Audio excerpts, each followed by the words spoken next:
Bueno, en este video voy a hablar acerca de funciones, que son una forma de encapsular el código para que no tengamos que volverlo a escribir de nuevo cada vez que vamos a volver a usarlo, sino que podemos crear como unas pequeñas capsulitas de código y cada vez que necesitemos cumplir con las mismas operaciones podemos llamar a la función.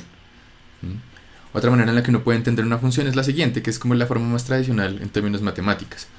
Supongan que ustedes tienen una serie de inputs o de información de entrada y luego ustedes pasan esa información de entrada por la función y la función les devuelve otra cierta información. Entonces lo que pasa dentro de la función es que la función transforma los datos de entrada en datos de salida. Entonces podemos pensar que la función cumple esas dos funciones justamente: encapsular el código, pero además transformar la información de entrada que yo pongo en otro tipo de información de salida. Entonces, ¿cómo se crea una función? Para crear una función yo tengo que escribir justamente en JavaScript el término function. Y cuando escribo function estoy diciéndole al computador que voy a crear una nueva función y voy a describir cómo funciona la nueva función. Entonces, por ejemplo, yo voy a crear una función que se va a llamar simplemente duplicar. Acuérdense, cuando uno crea una función o cuando uno crea una variable, pues uno le puede poner el nombre que uno quiera, ¿cierto? En este caso yo le estoy poniendo el nombre que es más conveniente para mí, en este caso. Y luego, después de poner el nombre de la función, tengo que poner dos paréntesis. ¿Qué tengo que poner en esos paréntesis? Acuérdense, aquí en estas cosas de programación hemos usado paréntesis para muchas cosas. Entonces hay que saber diferenciar en qué casos los paréntesis sirven para algunas cosas y en qué casos los paréntesis sirven para otras. Pero en este caso, los paréntesis sirven para describir lo que en este tipo de programas se llaman argumentos. ¿Qué son los argumentos? Los argumentos son el tipo de información de entrada que yo espero que se le dé a esta función para que haga su operación. Entonces, ¿qué tipo de argumento se necesita para duplicar? Pues esta función que yo estoy creando simplemente es una función en la que yo le voy a dar un número de entrada, o sea, un valor de entrada, y ese valor de entrada se va a duplicar, se va a multiplicar por 2. Entonces necesito el número de entrada. Entonces voy a poner simplemente número. Ahora, yo sé que número tiene tilde en la U, pero cuando uno está creando variables, entonces es mejor no poner ese tipo de caracteres raros. Entonces imagínense que hay una tilde encima de esa U. Entonces, cuando estoy creando esta función, ya le dije a la función que espere a que le den ese valor de valor de entrada. Ahora puedo describir qué tipo de operación quiero que se haga con ese valor de entrada. Por ejemplo, bueno, esto lo tengo que hacer dentro de estos corchetes de llaves. Tengo que decirle que quiero que coja y cree un valor nuevo. Por ejemplo, le puedo decir let duplicado, y no voy a asignarle todavía ningún valor a duplicado. Y luego voy a decir que duplicado es igual a número por 2. Entonces aquí lo que estoy haciendo es crear esta variable duplicado y luego decir que ese valor duplicado es igual al valor de entrada que yo le pueda dar a la función por 2. Entonces cualquier valor de entrada que yo le dé a la función, ese valor lo va a duplicar. Pero además tiene que haber alguna forma en la que la función pues haga un valor de salida. Así nomás solamente lo está multiplicando por 2, pero no necesariamente está sacando el valor para que yo lo pueda usar. Entonces, algo que yo puedo hacer es escribir aquí return. Y return simplemente lo que va a hacer es devolverme otro valor. O sea, de nuevo, yo le doy unos valores de entrada y luego la función me devuelve unos valores de salida. Está modificando el valor de entrada que yo le di. Entonces quiero que simplemente me devuelva duplicado, que me devuelva la variable duplicado. Entonces, recapitulando. Cuando creo la función, escribo function y luego le pongo un nombre. Luego entre los paréntesis escribo los argumentos que quiero que la función reciba. Si quiero más argumentos, pues puedo poner coma y puedo poner los nuevos argumentos, pero en este caso solamente quiero un argumento. Luego, dentro de estos corchetes de llaves, voy a poner qué es lo que quiero que haga la función con el argumento que yo le envío. Entonces simplemente quiero que declare una variable dentro de la función que se llama duplicado y luego quiero que a duplicado le asigne el número multiplicado por 2, que lo duplique. y luego quiero que me devuelva, por eso escribo aquí return duplicado, que me devuelva el duplicado. Entonces, algo que yo podría hacer, como ya hemos hecho antes, simplemente escoger y decir que duplicado es el número por 2, ¿cierto? Puedo declarar la variable y a la vez asignarla al tiempo. Eso también lo puedo hacer perfectamente. O algo que yo podría hacer es aún comprimir más el código y decirle que me devuelva duplicado, perdón, que me devuelva el número multiplicado por 2. Ni siquiera tengo que crear la variable duplicado. Y así estoy comprimiendo muchísimo más la función. Entonces todas estas son formas válidas porque cuando uno está programando pues puede crear muchas formas diferentes en las que las mismas funciones o las mismas cosas ocurren, pero hay algunas cosas que son más cortas y entonces ocupan menos tiempo escribiendo, pero también hay unas cosas que son más largas y son más fáciles de leer. Entonces en este caso voy a conservar lo que puse al principio, que hace exactamente lo mismo que con la versión corta, pero es más fácil de entender. Entonces, hay un número de entrada, luego hay un número que yo llamo duplicado, una variable, y a ese duplicado le voy a asignar el número por 2 y luego voy a devolver duplicado. Ahora, si yo pongo play acá o ejecuto el código, lo que va a pasar es nada, no pasa nada. ¿Por qué? Simplemente yo estoy asignando la función o creando la función, pero todavía no le he dicho al computador que haga la función. Entonces aquí solamente creé la función, creé como una capsulita de código que está lista para que yo lo llame. Ahora lo que puedo hacer es usar la función. Entonces, por ejemplo, podría escribir aquí duplicar y podría ponerle un número que quiero duplicar. Por ejemplo, quiero duplicar el número 6. Entonces ahora lo que estoy haciendo, ahora sí, en este caso, es llamar a la función. Entonces, cuando estoy llamando a la función, lo que va a hacer el computador es decir, bueno, ¿hay algo que se llama duplicar? Sí, aquí está creada esa función que se llama duplicar. Ah, bueno, ¿y qué tipo de argumentos pide? Pide solo un argumento. ¿Me está dando ese argumento? Sí, estoy dando el número 6. Ah, bueno, ya que tengo el argumento, ahora sí puedo hacer todo esto. Entonces, si le pongo play, pues no aparece nada tampoco, pero en realidad ahora sí ya hizo la operación. Entonces, ¿qué pasa con return? Cuando escribo return, lo que pasa es que la función va a devolver ese valor. Y ese valor, entonces cuando lo devuelve, yo puedo ponerlo en una variable. Por ejemplo, puedo escribir let nuevo valor. Y puedo decir que ese nuevo valor es igual a duplicar el 6. De hecho, podría escribir, para ser más ordenado, let primer valor. Y puedo decir que es igual a 6. Y luego puedo escribir que el nuevo valor es duplicar el primer valor. De nuevo, estoy metiendo como argumento este primer valor y luego entonces se va a ejecutar esta función.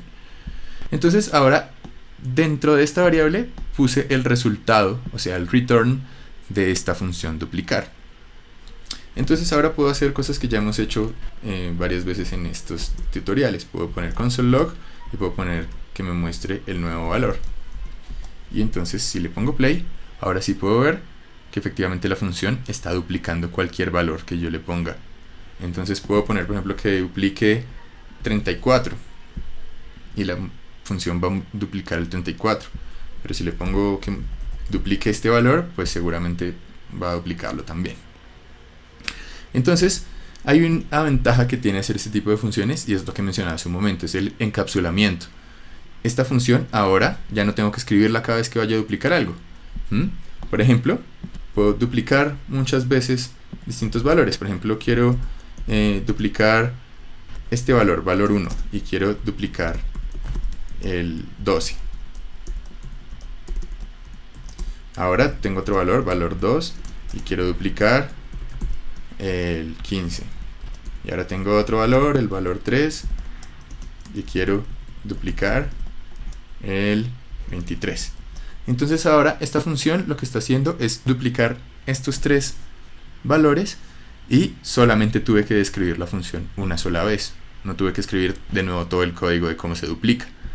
Entonces si yo pongo aquí console.log b1, b2, porque puedo poner varios argumentos en console.log y b3, me va a mostrar cómo se han duplicado esos tres valores.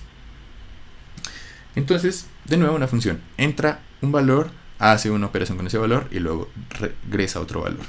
Sin embargo, hay otras versiones de las funciones que no regresan valores, sino que simplemente hacen algo con ese valor.